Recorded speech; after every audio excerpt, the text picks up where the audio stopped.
नमस्कार, प्रभाव साक्षी news network और आप सभी का स्वागत है। मई में हुए एयर इंडिया विमान हादसे के बाद से विमानन सुरक्षा पर गंभीर प्रश्न चिन्ह लग चुके हैं। इसके बाद बार बार ऐसी खबरें सामने आ रही हैं जो बताती हैं कि हमारी विमानन व्यवस्था में अब भी कई खामियां मौजूद हैं। ताजा उदाहरण है राजस्थान के मुख्यमंत्री भजनलाल शर्मा के चार्टर विमान का फलौदी में गलत एयर स्ट्रिप पर उतरना। हालांकि इस घटना में कोई बड़ा हादसा नहीं हुआ, लेकिन यह तथ्य कि पायलट निर्धारित वायुसेना स्टेशन की बजाय नागरिक एयर स्ट्रिप पर विमान उतार बैठे अत्यंत चिंताजनक है। नागरिक उड्डयन महानिदेशालय ने पायलटों को उड़ान से अलग कर जांच शुरू कर दी है, लेकिन केवल जांच और रिपोर्ट से समस्या का समाधान नहीं होगा। विमानन सुरक्षा का सबसे बड़ा आधार है पायलटों की सतर्कता और मजबूत प्री फ्लाइट ब्रीफिंग। फलौदी की तरह कई स्थानों पर नागरिक और सैन्य एयर स्ट्रिप्स नजदीक स्थित हैं और इनके रनवे की संरचना भी लगभग समान है। ऐसे में अगर ब्रीफिंग और समन्वय पर्याप्त ना हो तो छोटी सी चूक भी बड़ी दुर्घटना में बदल सकती है।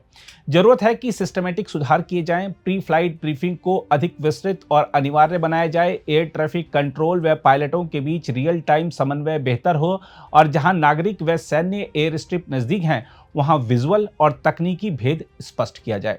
देखा जाए तो विमानन सुरक्षा में विश्वास केवल तब लौटेगा जब इन खामियों को दूर करने के ठोस कदम उठाए जाएंगे, वरना हर नई घटना यात्रियों के मन में यह सवाल पैदा करेगी कि क्या अगली उड़ान सुरक्षित है। जहां तक राजस्थान के मुख्यमंत्री भजनलाल शर्मा के साथ घटे घटनाक्रम की बात है, तो आपको बता दें कि उनका विमान फ्रांसीसी बिजनेस जेट डसॉल्ट फॉल्कन 2000 था, जो 8 से 10 यात्रियों को लंबी दूरी तक ले जाने में सक्षम है। निर्धारित स्थान फलौदी वायुसेना स्टेशन था, लेकिन यह विमान फलौदी के नागरिक एयर स्ट्रिप पर उतर गया।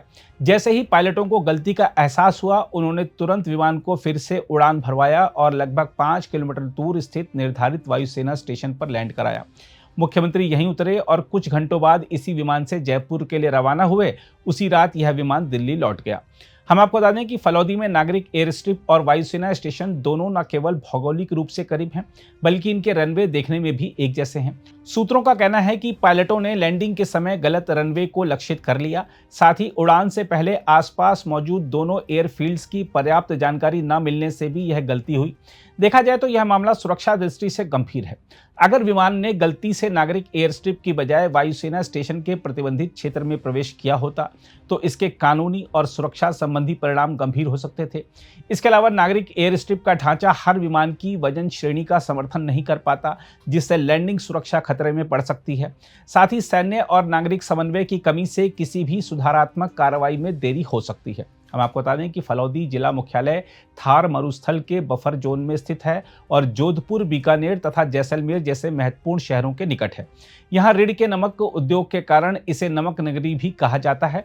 इस सामरिक और भौगोलिक महत्व वाले क्षेत्र में इस प्रकार की गलती ने विमानन सुरक्षा मानकों पर सवाल खड़े कर दिए हैं। बहरहाल यह घटना न केवल पायलटों की सतर्कता पर प्रश्न चिन्ह लगाती है, बल्कि यह भी स्पष्ट करती है कि एयरलाइनों और चार्टर कंपनियों को प्री फ्लाइट ब्रीफिंग की गुणवत्ता बढ़ाने की आवश्यकता है। साथ ही नागरिक और सैन्य हवाई अड्डों के बीच बेहतर समन्वय स्थापित करना भी आवश्यक है, ताकि ऐसी घटनाओं की पुनरावृत्ति न हो। अगर आप भी लेना चाहते हैं देश दुनिया की तमाम जानकारी, तो आज ही सब्सक्राइब करें हमारे चैनल को। साथ ही नीचे दिए बेल आइकन को जरूर दबाएं ताकि हर अपडेट आप तक पहुंच सके।